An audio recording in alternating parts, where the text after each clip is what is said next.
States of matter. First one is solid state. What is a solid? We can observe that all these have a definite shape, distinct boundaries and fixed volumes.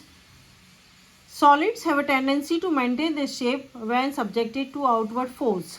Solids may break under force, but it is difficult to change their shape, so they are rigid.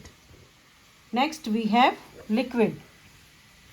We observe that liquids have no fixed shape but a fixed volume. They take up the shape of container in which they are kept.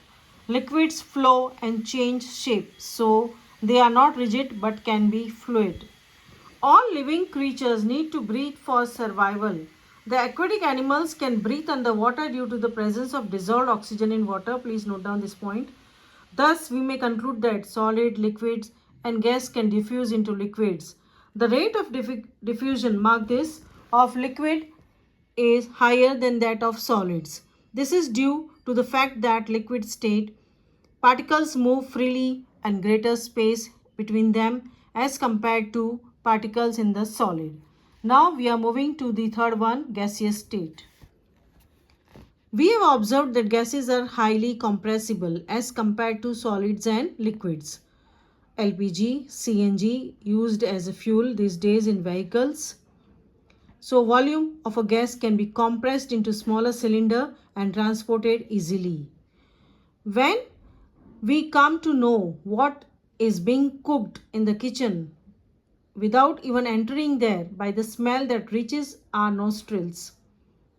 So how does this happen? The particles of the food of aroma, the smell of food mix with the particles of air spread from the kitchen, reach us and even farther away. The smell of hot cooked food reaches us in seconds. Compare this with rate of diffusion of solids and liquids. Due to high speed of particles and large space between them, gases show property of diffusing very fast into other gases. Okay, so you can see rate of diffusion of solid, liquid and gas. Can matter change its state? Solid as ice, liquid as the familiar water and gas as water vapor. Effect of change of temperature. On increasing the temperature of solids, the kinetic energy of the particles increases. Due to the increase in kinetic energy, the particles start vibrating with greater speed. The energy supplied by heat overcomes the forces of attraction between particles. The particles leave their fixed position and start moving freely.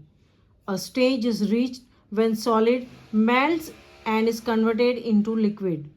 The minimum temperature at which a solid melts to become a liquid at the atmospheric pressure is called its melting point. Mark this, the minimum temperature from here till here. The melting point of a solid is an indication of the strength of the force of attraction between its particle. Melting point of ice is 273.15 Kelvin. The process of melting, that is change of solid into liquid state, is also known as fusion. You can see Kelvin is the standard unit of temperature. 0 degrees Celsius is equal to 273.15 K. Now you can see when we apply heat energy to water, particles start moving even faster. The temperature at which a liquid starts boiling at the atmospheric pressure is known as boiling point. Boiling is a bulk phenomenon. Particles from the bulk of the liquid gain enough energy to change into vapor state. For water, this temperature is 373 Kelvin. 100 degrees Celsius equal to 273 plus 100 gives you 373 Kelvin. Solid state, heat, liquid, cool, solid. You can see we infer the state of matter can be changed into another by changing the temperature. Solid, liquid and gases you have seen. Now we are moving to effect of change of pressure. Applying pressure and reducing temperature can liquefy gases. Thus, we say that pressure and temperature determine the state of substance, whether it will be solid, liquid, or gas. You can see the interconversion of three states of matter. Atmosphere, ATM, is the unit of measuring pressure exerted by gas. The unit of pressure is Pascal. The pressure of air in atmosphere is called atmospheric pressure. Now we are moving to evaporation. So what do you mean by evaporation? In case of liquids, a small fraction of particles at the surface having higher kinetic energy is able to break away from the force of attraction of the particles and gets converted into vapor. This phenomenon of change of liquid into vapors at any temperature below its boiling point is called evaporation. Now, what are the factors which are affecting evaporation? So, the factors will be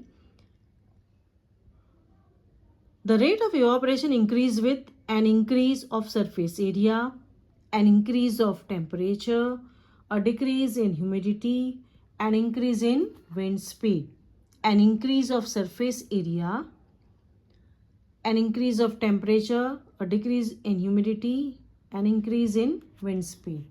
So how does evaporation cause cooling? In an open vessel, the liquid keeps on evaporating. The particles of liquid absorb energy from the surrounding to regain the energy lost during evaporation. This absorption of energy from surrounding makes the surroundings cool. Then we have, why do we wear cotton clothes in summer? During summer, we perspire more because of mechanism of our body which keeps us cool. We know that during evaporation, the particles at the surface of liquid gain energy from surroundings or body surface and change into vapor. The heat energy equal to the latent heat of evaporation is absorbed from the body, leaving body cool.